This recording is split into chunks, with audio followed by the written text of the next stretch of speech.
Տիկին Հովհաննիսյան, դուք ձեր Facebook-յան էջում նշել էիք, որ կալանավոր Դավիթ Մինասյանի համար պատրաստվում եք դատախազության մոտ ակցիա իրականացնել։ Կնշեք ինչ սպասելիքներ ունեք եւ մի պահ արձագանքել էր Դավիթի վերաբերյալ հացմանը եւ դատախազությունից դուք ինչ արձագանք եք սպասում։ Մենք ընկերներով պահանջում ենք, որպեսզի դպրոցական Դավիթ Մինասյանը ազատ արձակվի կամ գոնե տնային կալանքի մեջ լինի, որովհետև Դավիթը ունի մի շարք առողջական խնդիրներ, որոնք համատեղելի չեն կալանավայրի հետ։ Բացի դա, նա երիտասարդ է, ով ունի փայլուն առաջադիմություն, դպրոցում սովորում է գերազանց եւ հիմա զրկվածակրթություն ստանալու հնարավորությունից։ Իսկ Դավիթին քաղբանտակել համարում եք, թե ոչ։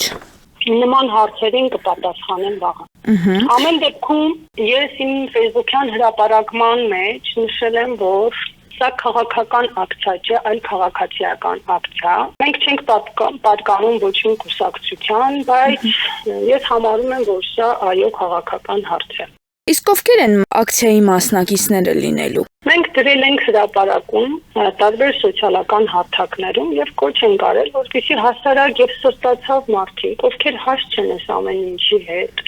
ովքեր նույնպես մտածում են մեզպես, որ դպրոցական բազմաթիվ հիվանդություններ ունեցող երիտասարդը պետք է լինի տանը իր ծնողների կողքին խնամքի տակ, նման մարդիկ մեր կարծիքով հրավիրված են վաղը մասնակցելու մեր խաղաղ ակցիային, այսինքն Հայաստանի Հանրապետության քաղաքացիները։ Իսկ ինչպես է գնահատում, որ որևէ իրավապաշտպան կազմակերպություն չի արձագանքում այս մասով, կարծես թե մի քանի հոգի են արձագանքողները։ Ես վերջ կմնամ ինչ-որ մեկին գնահատական կամ որակավորում տալու, ես պատասխանատու եմ բացառապես իմ մտքերի եւ խոսքերի համար, թե ով ինչ է անում, դա արդեն թողնում են իրենց խղճի վրա։ Ամեն դեպքում ես տեղյակ եմ, որ բազմաթիվ հասարակական կազմակերպություններ նախքան անգամ մեր ակցիան ստորագրել են եւ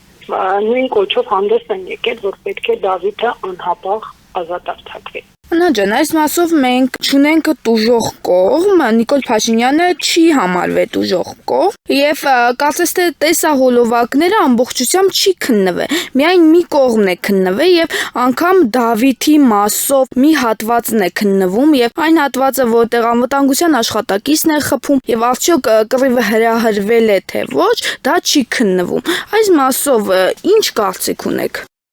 Գիտեք, այս մասով կարծում եմ իրենց կարծիքները պետք է հայտնեն իրավաբանները եւ արդեն հայտնել են։ Ես իրավաբան չեմ եւ չեմ կարող իրավական որևէ հարց քննարկել։ Ես ուղղակի հասարակ քաղաքացի եմ, որը հաստ չի այս ամենի հետ եւ նորից եմ կրկնում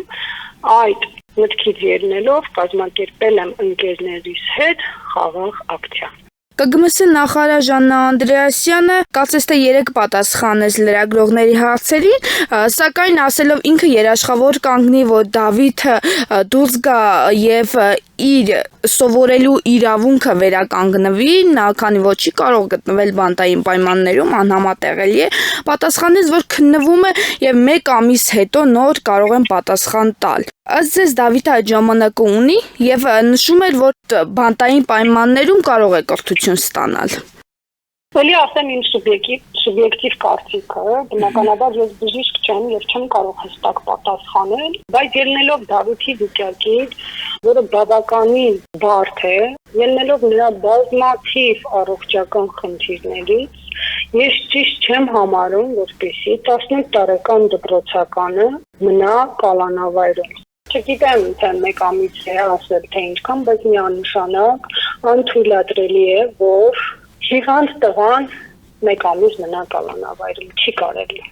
Այս ամենը ես ասում եմ զուտ մարդկային տեսանկյունից եւ մի փոքր գիտելիքներ ունենալով թեկուզ բժշկական ոլորտում։ Բնականաբար բժիշկ չեմ, շատ ավելի լայն չեմ կարող ձեր հարցին պատասխանել։